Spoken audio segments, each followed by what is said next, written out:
আমাৰ যি সময়ত জুবিন গাৰ্গ ডাঙৰীয়াৰ বা জুবিনৰ মৃত্যুৰ পিছত আমি SIT গঠন কৰিছিলোঁ, কিন্তু আমাৰ ৰাজ্যৰ কেইবাজনো ব্যক্তিয়ে আৰু ৰাজনৈতিক দলে আমাক হেঁচা দি আছিল যে অসম পুলিচে ছিংগাপুৰত গৈ তদন্ত কৰিব লাগে।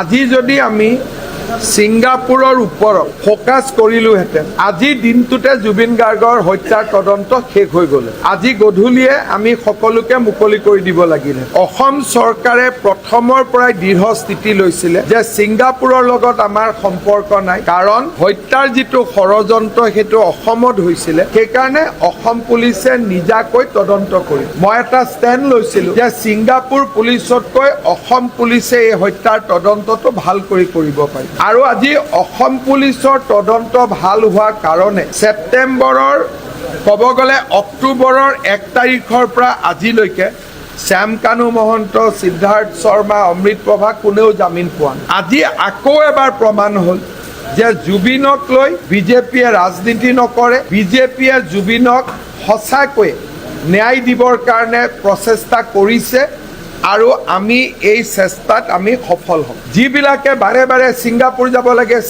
যাব লাগে, আজি মই ভাবোঁ যে তেওঁলোকৰ চকু মেল খাব যে আচলতে আমাৰ তদন্ত প্ৰক্ৰিয়া তেওঁলোকে ব্যাহত কৰাৰ বাবে চেষ্টা কৰিছিল আৰু অসম পুলিচক ছিংগাপুৰৰ ফালে পোনাই দিছিলে যাতে আমি জুবিনক ন্যায় প্ৰদান কৰিব নোৱাৰোঁ।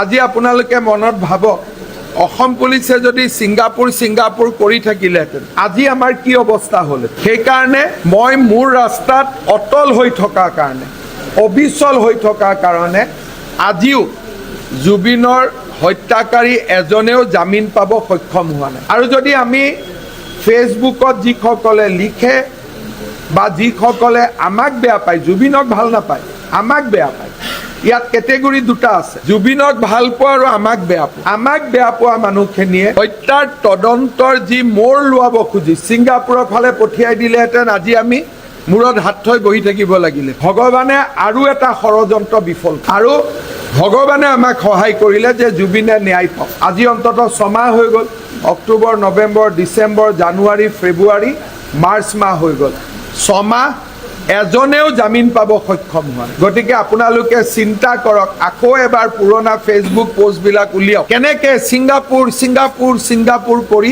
আমাক পাগল কৰি দিয়াৰ কাৰণে